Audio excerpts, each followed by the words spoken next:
허위 조작 뉴스로부터 소중한 민주주의를 지킵니다. 네, 시청자 여러분, 저는 민주파출소 뉴스 포렌식 진행자 한지입니다. 여러분들도 잘 아시다시피 오늘은 세월호 참사 11주기입니다. 그렇다 보니까 저희가 본격적인 방송을 시작하기에 앞서서 세월호 참사 희생자분들을 깊이 추모하는 그런 마음을 함께 나누고자 합니다. 자, 그럼 본격적으로 방송 시작하도록 하겠습니다. 오늘도 이제 브리핑 마치고 오신 김현 국민소통위원장님 함께 하십니다. 네, 안녕하세요. 어서 오십시오. 자, 그리고 오늘 방송과 관련해서 이제 법률 자문 맡아주실 양태정 법률위 부위원장님 함께 하십니다. 예, 네, 어서 안녕하세요. 오십시오. 자, 오늘 두 분과 또 분석해볼 팩트체크 키워드부터 좀 빠르게 살펴보도록 하겠습니다. 자, 첫 번째 키워드입니다. 공포정치 부활, 드럼통 들어간 나경원이라는 키워드인데요. 야, 연일 뭐 이제 그 극우적 발언을 대선 출마 선언 이후에 계속 이어가고 있는 상황입니다. 자, 그런데 이 관련된 내용 일단 영상부터 보고서 이야기 나누겠습니다. 제가 오늘 아침에 이제 인스타에 막 올리는데요. 이재명 대표에 대해서 드럼통이라는 얘기 들으셨나 모르겠습니까?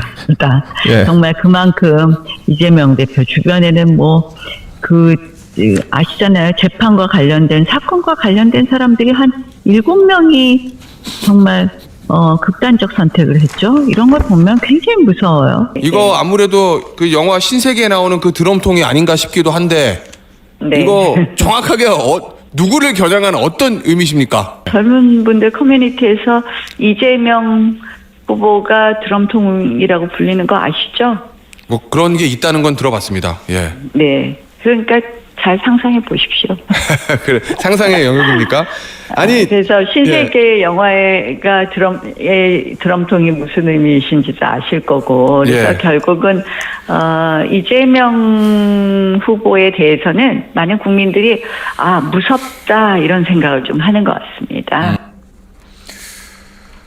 예, 방금 영상 보셨지만 사실 이 대한민국 정치 현대사에서 이렇게나 반복적이고 수시로 이런 폐륜적인 정치의 모습을 보여왔던 시기가 있나 싶을 정도의 생각이 드는 모습인데요.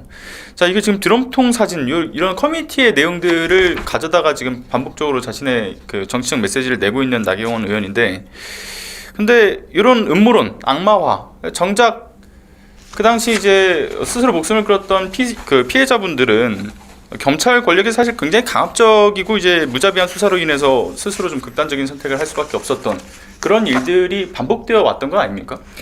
이번에 저희가 민주당이 허위조작 정보 감시단을 구성하고 소통위원회에서 파출소를 통해서 허위조작 정보가 유포되고 날조되는 것을 굉장히 중요한 저희들의 활동 목표로 삼은 지점이 바로 나경원 의원 같은 이런 행위와 말 때문입니다. 지금 나경원 의원이 방송에 나가서 공중파에서 저런 얘기를 했다는 점에 정말 경악스럽고요. 두 번째는 지금 자당의 그 경선이 진행 중인데 4명을 뽑는 거잖아요. 그렇죠. 누가 보더라도 나경원 의원이 후순위에 있어요. 네네. 그래서 언론의 노출 빈도수를 높여서 뭔가 사위 안에 들고자 하는 그런 생각을 가지고 지금 이재명 때리기에 골몰하고 있는데 사실 이분이 예전에 지방선거 자치단체장 선거에 나올 때 그때도 SBS였던 걸로 기억을 하는데요. 그 장애인들을 그 자기의 정치에 이용하기 위한 수단으로 그렇죠. 도구로 썼던 것 때문에 굉장히 몰매를 맞았던 기억이 있습니다. 이 정도로 정말 치졸하고 잘못된 정치를 함에도 불구하고 아직까지 일선에서 뛰고 있다는 점이 정말 자괴스럽고요. 그리고 그 뭐 재산 문제도 그랬고 뭐 건물 처분하는 과정도 그랬고요. 마지막으로 얘기했던 그 이재명 주변에 있었던 사람들에 대한 얘기는 사실은 통상 윤석열 정부 이전에는 사자에 대한 명예도 있기 때문에 정략적이고 정치적인 도구로 활용하는 소재로 삼는 것은 금기시되어 왔습니다. 그런데 윤석열 특수부 검찰총장 이래로 이 문제가 그냥 비일비재하게 오염되고 있는데 사실 자살하거나 뭐 병마에 시달리다가 돌아가신 분들을 몽땅 7명으로 지칭하면서 이재명 후보 때문이다라고 얘기하는 나경원 의원의 이런 발언은 사실은 명예훼손에 해당될 뿐만 아니라 선거법 위반의 소지가 있기 때문에 법적으로 제가 볼 땐 이번에는 피해 나가기 매우 어려운 상황이 될 것 같습니다. 네. 그리고 거짓말입니다. 7명이라고 얘기하는 것도 거짓말이고 검찰의 수사 과정에서 본인 스스로가 유서, 유언 이런 것들이 남겼던 얘기는 검찰 수사의 강압에 못 이겨서 극단적 선택을 한 경우가 대부분인데 마치 이재명 때문이다라고 더 씌웠던 것 이 부분에 대해서 저희가 바로 잡겠습니다. 네. 지금 요 관련된 지금 이야기 드럼통 얘기가 극우 커뮤니티인 일간베스트, 그러니까 소위 일베에서 거론되고 있는 이야기지 않습니까? 네. 커뮤니티와 관련된 그 관련 내용들이라든가 또는 이제 나경원 의원의 이런 발언들 법적으로 좀 대응이 필요할 것 같은데 지금 대응을 하고 있다고 알고 있습니다. 예, 사실 이 SNS 인스타그램에 이제 드럼통에 대한 게시글을 올리고 나서 이거를 계속해서 나경원 의원 본인이 여러 방송, 유튜브 특히 뭐 보수 매체든 여러 유튜버에 나가서 확산하고 있습니다. 그래서 예. 마치 뭐 이재명 대표 전 이제 예비 후보시죠. 뭐 7명이 사망을 했다. 근데 드럼통 그리고 뭐 조폭 이런 얘기를 연관시음으로써 사실 그 대화의 뉘앙스라든가 종합적으로 종합해 봤을 때는 마치 이재명 대표께서 이 7분의 뭐 사망과 관련이 있다. 나아가서는 직접 뭐 살해했다라는 느낌까지 줄 정도로 명백한 허위 사실을 계속 유포하고 있는 거거든요. 예. 이 부분은 사실 공직선거법상 이제 허위사실 유포죄 이제 250조 2항에 해당하는 그러니까 낙선하게 할 목적으로 허위사실 유포를 한 거에 해당하면 물론이고 뭐 정보통신망법 명예훼손에도 해당하기 때문에 제가 직접 어제 고발장 작성을 해서 아마 이제 빠르면 오늘 아마 이제 경찰에 접수가 돼서 빠른 수사가 이루어질 거로 되고요. 앞서 뭐 김 의원님 말씀하셨던 것처럼 지금 곧 국민의힘 경선 4인 안에 들기 위해서 이런 말도 안 되는 무리수를 두면서 허위사실 유포해서 좀 이제 뭐 극단적인 지금 보는 지지자들의 조금 더 그런 투표를 받아서 아마 여론조사를 통해서 4등 안에 들려고 하는 선거 전략으로 보이는데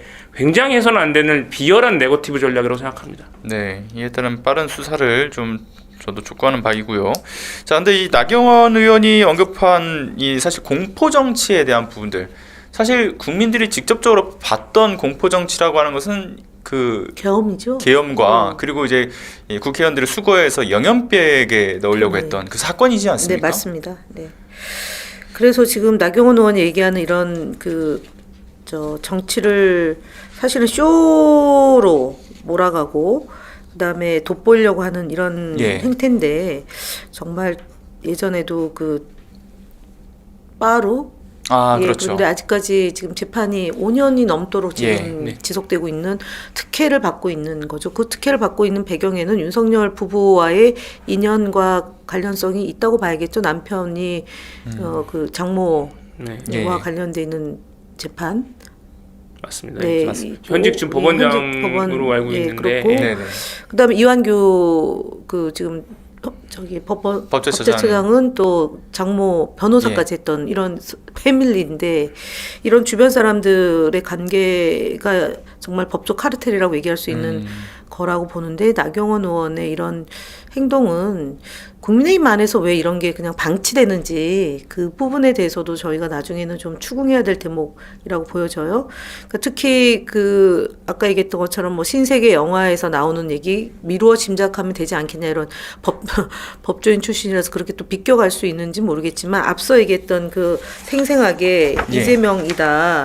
이재명 후보가 드럼통으로 불리는 거 아시죠?라고 인용해서 전달하는 것도 선거 지금 조기 대선 기간 안에 있기 때문에 명백히 선거법 위반으로 보고요. 네네.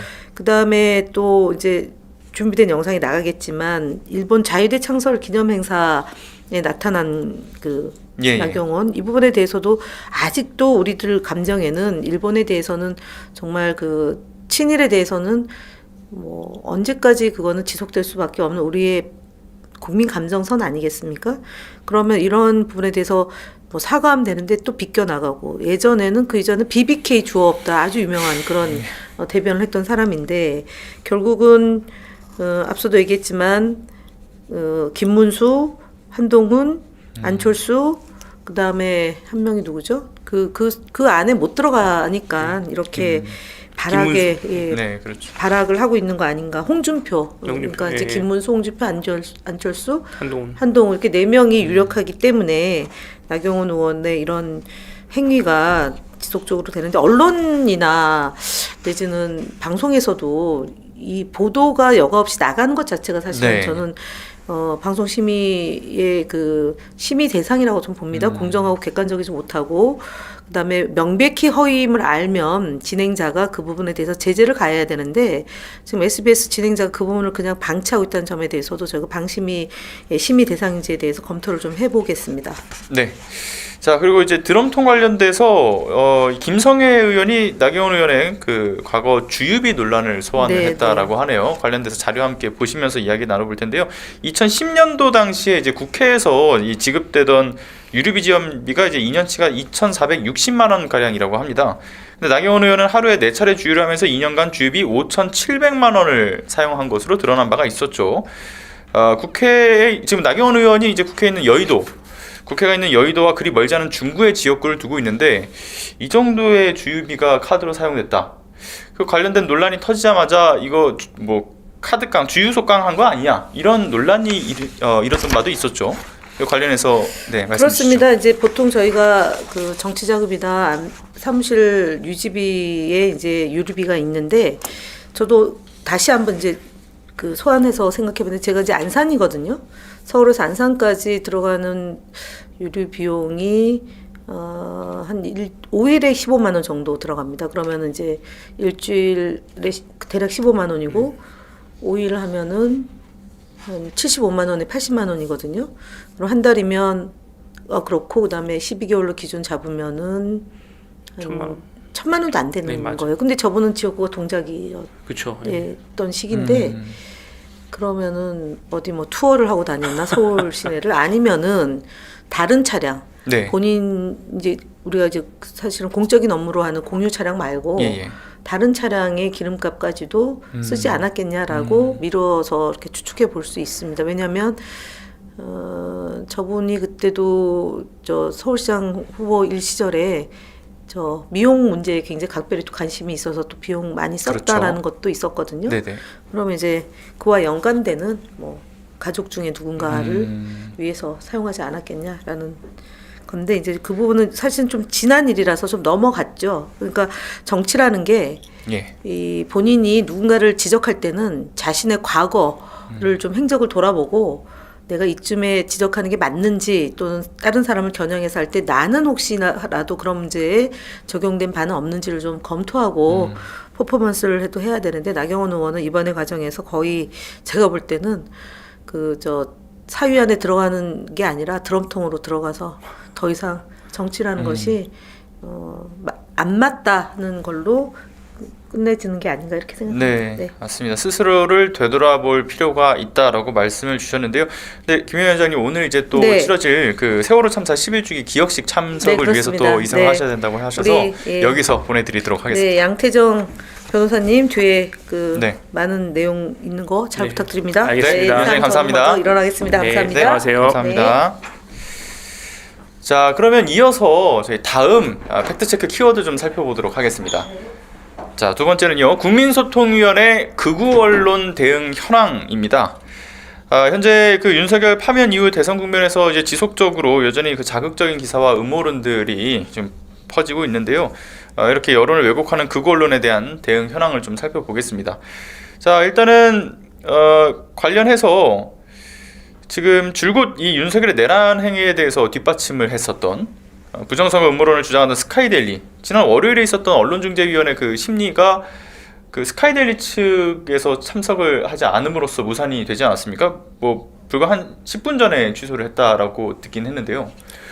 굉장히 무책임한 행동이죠. 사실 언론중재입법에 따라서 뭐 모든 언론기관은 언론중재위 중재에 이제 충실하게 이제 그 대응을 해야 될 의무가 있음에도 불구하고 그것도 뭐 당일에 이런 식으로 그러니까 신문을 불출석한 것 자체는 굉장히 이제 뭐 우리 당은 물론이거니와 언론중재위원회 자체를 무시한 행동이라고 그렇죠. 생각합니다. 예. 그리고 이제 이런 행동이 이제 계속된다고 하면 이제 언론중재위원회법에 의해서 2번 이상 이런 이제 네네. 신문기일에 이제 불출석할 경우에는 아예 그냥 그 우리 그 청구인 신청인 쪽에서 중재 신청한 중재 안대로 그냥 확정돼 버리는 확정 판결과 동일하게 확정돼 버리는 그런 효과가 있기 때문에 만약 한 번 더 이런 일이 계속 나오지 않아서 계속된다고 하면 아예 그냥 우리 쪽 의견을 언론중재위원회가 받아들여서 그대로 이제 집행을 할 수 있게 되는 상황인 거죠. 네, 아니어도 그 심리를 일방적으로 이렇게 무산을 시켰기 때문에 앞으로 향후 절차가 어떻게 될지 궁금했는데 말씀 잘 해주셔서 네. 감사드리고요.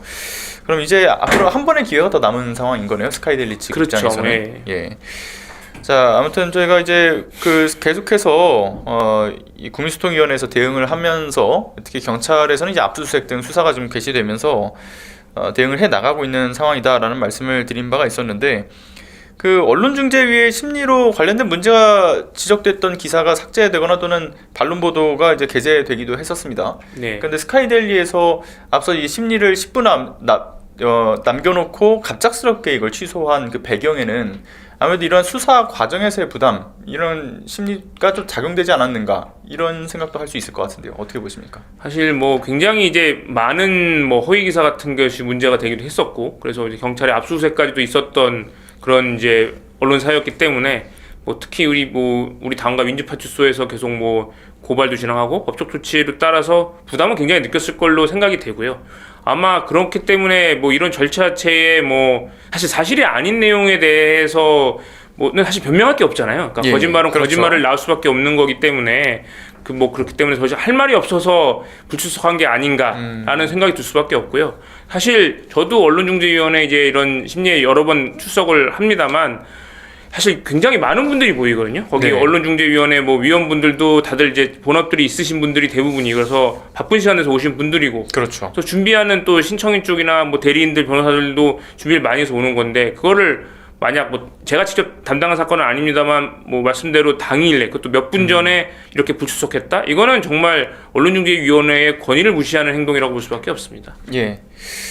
또 다른 이야기도 좀 드리고 싶은데요. 이제 국민소통위에서 여론을 왜곡하고 이제 안전법규를 지금 위배하고 있는 그런 현수막들 대거 또 철거를 하기도 했습니다.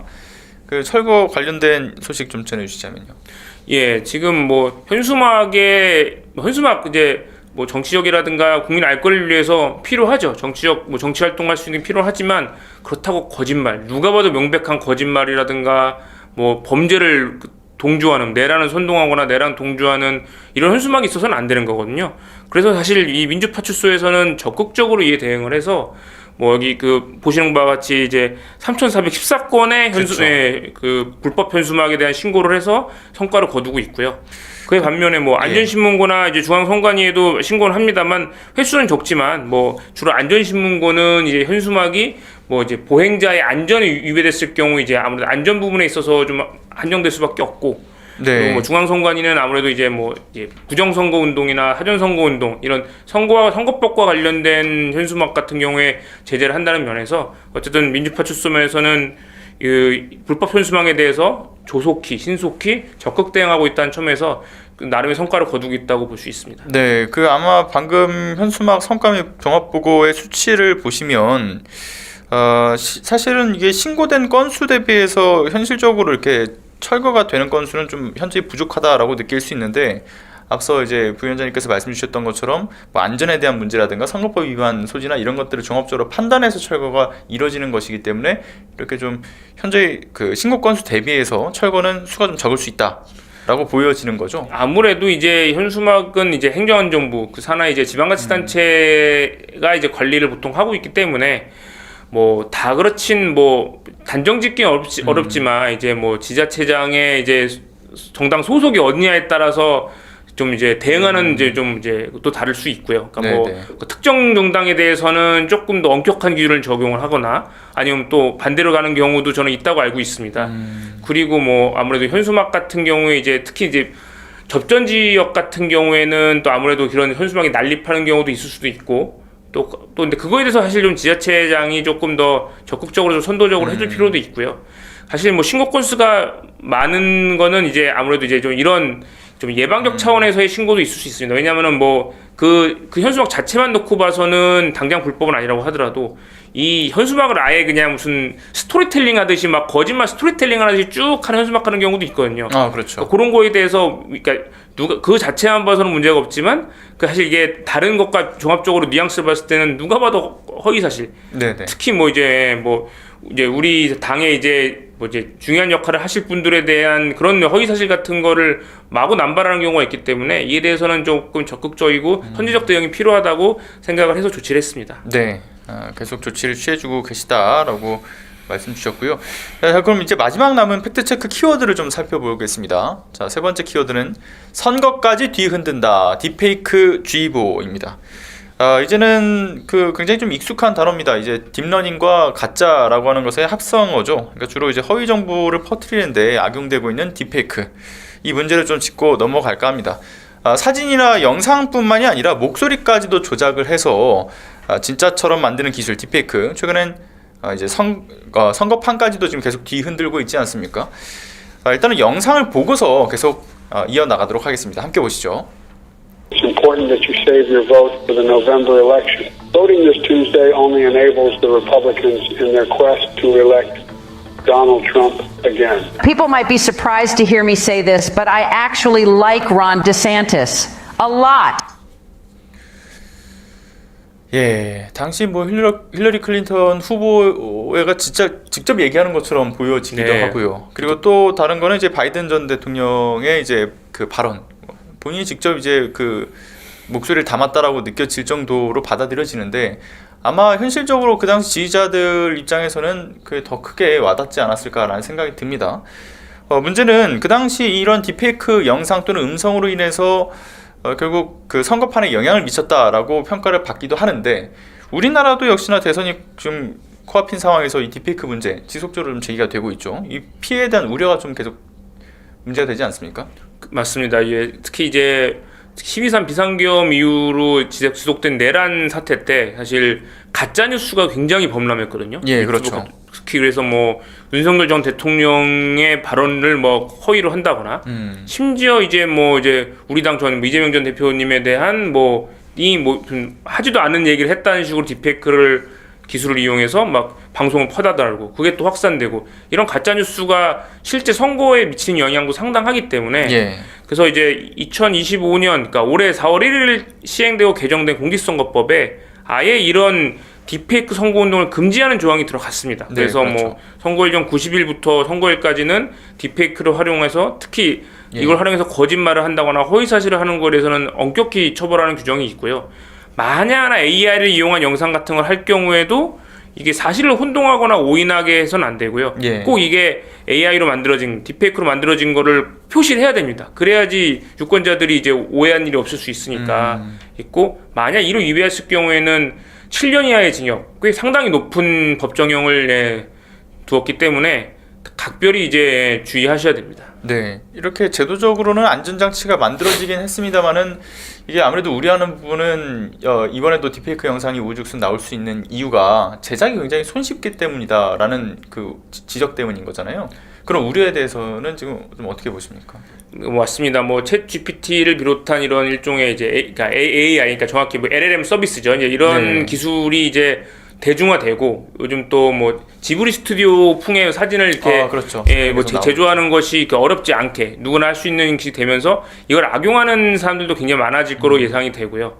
특히 이번 대선은 어떻게 보면 조기 대선을 치러지기 때문에 거의 한 60일밖에 안 남은, 2달도 안 남은 사이에서의 이제 총력전이기 때문에 어떻게 해서든 이거를 막아서 이제 특정 후보를 당선시키거나 낙선시키게 하는 그런 게 지금 과열되고 있는 상황이거든요. 예. 사실 우리 당 같은 경우에는 그래도 이제 공정선거, 공정경선이라는 룰 아래서 되고 있습니다만 다른 당 같은 경우에는 굉장히 이제 혼탁한 선거가 되고 있지 않나라고 우려가 될 정도로, 그러니까 오히려 우리 당에서 저쪽 당이 걱정이 될 정도로 지금 혼탁한 느낌을 주고 있어요. 그러니까 그래서 아마 이제 이런 불법 이미지 같은 게 막 확산되고 있는 걸로 보이고, 심지어 제가 어제 이제 다른 이제 문제가 되고 있는 이제 모 경선 후보의 다른 당 모 경선 후보의 약간 이제 공보방 같은 데서 아예 일베에서나 볼 수 있는 이미지를 막 합성해가지고 이제 뭐 우리 당 예. 이제 우리 당 경선 후보가 막 그렇게 그런 식으로 했다라는 거를 막 합성 이미지를 막 퍼다나르고 유포하는 그런 불법의 현장을 눈으로 봤거든요. 아, 네네. 그러니까 사실 굉장히 이제 주의를 해야 되고 가짜 뉴스인지 아닌지 의심이 되는 게 있으면 바로 민주파출소에 신고해 주세요. 바로 저희가 이제 조치하겠습니다. 예, 민주파출소에 꼭 제보를 적극적으로 부탁드리고요. 그리고 이제 보니까 지난해 4월 10일 날 이제 치러졌던 22대 총선 기간 중에 딥페이크 선거운동 게시물이 388건이라고 해요. 근데 그러면 이 이후에 뭐 아무래도 궁금해할 부분은 그런 거지 않을까 싶습니다. 실질적으로 이게 좀 처벌된 사례가 있는가? 그러니까 이제 실제 이런 공직선거법 규정 자체가 이제 뭐 앞서 말씀드렸다시피 이제 올해 4월 1일부터 시행이 됐기 때문에 아직까지는 처벌된 아직까지는 사례를 그러니까 뭐 만들기가 이제 그 과거 뭐 작년 총선 경우에는 적용되기 좀 어려웠던 부분이 있고요. 근데 물론 그 이 AI 딥페이크만으로 처벌될 수는 없었지만 이제 뭐 거짓말을 하는 허위사실 유포 같은 경우에는 뭐 계속 공직선거법이나 명예훼손으로 처벌될 우려도 있고 모욕이 될 수도 있는 부분이 있고 그렇죠. 사실 그렇기 예. 때문에 지금 뭐 당시에도 분명히 처벌될 수 있는 조항이 있었고 근데 지금은 아예 딥페이크를 표시하지 않고 사용하는 것만으로도 처벌하기 때문에 훨씬 강력하다고 볼 수 있습니다. 네, 관련해서는 뭐 민주당 차원에서 지금 대응을 하고 있는 부분에 대해서도 말씀 주셨지만 특히 민주파출소가 하는 역할과 기능에서 말씀 주셨는데 선관위도 관련된 대응에 지금 나선 상황이라고 합니다. 그래서 이번 기회에 관련된 딥페이크 영상들 문제가 좀 일거에 해결될 수 있기를 바라고요. 자, 그런데 이제 관련돼서 이 선거운동 목적으로 이제 허위 사실을 유포하고 있는 이러한 행위들을 발견하면 민주파출소에 신고해달라라고 말씀을 주셨는데 좀 특별히 고려해야 될 요소에 대해서 시청자분들께 좀 말씀 주실 내용이 있을까요? 그러니까 이를테면 신고를 하면서 그 관련된 딥페이크 영상이 뭐 어떻게 뭐 어디서 확인됐고 이런 거에 대한 구체적인 좀 설명이 필요할 것 같습니다. 예, 그러니까 뭐 이런 허위 사실 유포하는 현장을 발견하시면 사실 뭐 휴대폰이나 아니면 컴퓨터도 이제 캡처를 해주시면 좋고요. 그리고 그게 어떤 사이트 아니면 어떤 SNS에서 한 건지 이제 그 이제 URL 주소라고 하죠. URL 주소를 같이 이제 좀 기재를 해서 보내주시면은 저희 같은 입장에서는 이제 아무래도 법적 조치를 하는데 굉장히 수월합니다. 왜냐하면 경찰이나 이런 데서 수사를 하기 위해서는 저희가 이제 고발장을 많이 접수를 하는데 그 담당 수사관이 꼭 이게 그 URL 주소 어디에서 확인할 수 있는지를 꼭 요청을 하거든요. 그러니까 단순 뭐 캡처나 PDF 파일로 해서 이제 주시는 것도 도움이 되지만 그게 어떤 사이트, 어떤 주소에 링크가 되어 있었는지를 기재해 주시면은 훨씬 더 수사가 빨리 진행될 수 있습니다. 네, 그 일단은 자당 후보자에 대한 여러 이 딥페이크 관련된 범죄 현장을 이제 그 발견하시면 제보하시는 것도 중요한 일이기도 한데요. 또 반대로 타당의 후보자들과 관련된 딥페이크 영상을 또 자칫 뭐 어디서 받았는데 그걸 공유를 하신다든가 하는 것에 대한 위험성도 있지 않습니까? 그래서 그런 거에 대한 주의에 대한 것도 말씀해 주시면 좋을 것 같습니다. 그러니까 이제 이제 불법 영상, 그러니까 불법 제조된 뭐 이제 딥페이크 영상이나 아니면 아예 거짓말하고 있는 허위 사실 영상 같은 거를 다른 사람부터 받은 거를 직접 생산하진 않으셨어도 또 유포하는 것만으로도 이제 처벌의 대상이 되고요. 물론 이제 그건 난 이게 허위인지 몰랐다라고 이제 보통 그렇게 변명을 하시지만 사실 대부분의 이제 이런 허위 영상은 조금만 주의를 기울이면 이게 사실인지 아닌지 확인이 가능한 경우도 많거든요. 그래서 일단은 뭔가 누구를 네거티브하거나 공격하는 그리고 뭐 누가 봐도 비열한 그런 느낌이 드는 영상일 때는 다른 사람들 공유하지 마시고 사실인지 아닌지 먼저 팩트 체크를 하시는 게 중요할 것 같고요. 팩트 체크가 어렵다고 생각을 하시면 뭐 민주파출소에 신고를 하셔도 좋고 아니면 각 살고 계시는 거주지 지역에 있는 이제 뭐 우리 당 이제 지역위원회 사무실로 연락을 하면은 아마 친절하게 설명을 해줄 거로 생각이 됩니다. 예. 알겠습니다. 감사합니다. 자, 이제 마지막까지 이제 양태정 저희 법률위 부위원장님과 함께 이야기를 이어나가 봤는데요. 오늘 준비된 시간은 여기서 또 마무리를 해야 될 것 같습니다. 저희는 이제 금요일 이 시간에 다시 한번 또 찾아뵙고 인사드리는 것으로 하고요. 네, 끝까지 시청해주신 시청자 여러분 대단히 감사드립니다. 그리고 부위원장님 감사합니다. 네, 감사합니다. 들어가겠습니다. 감사합니다.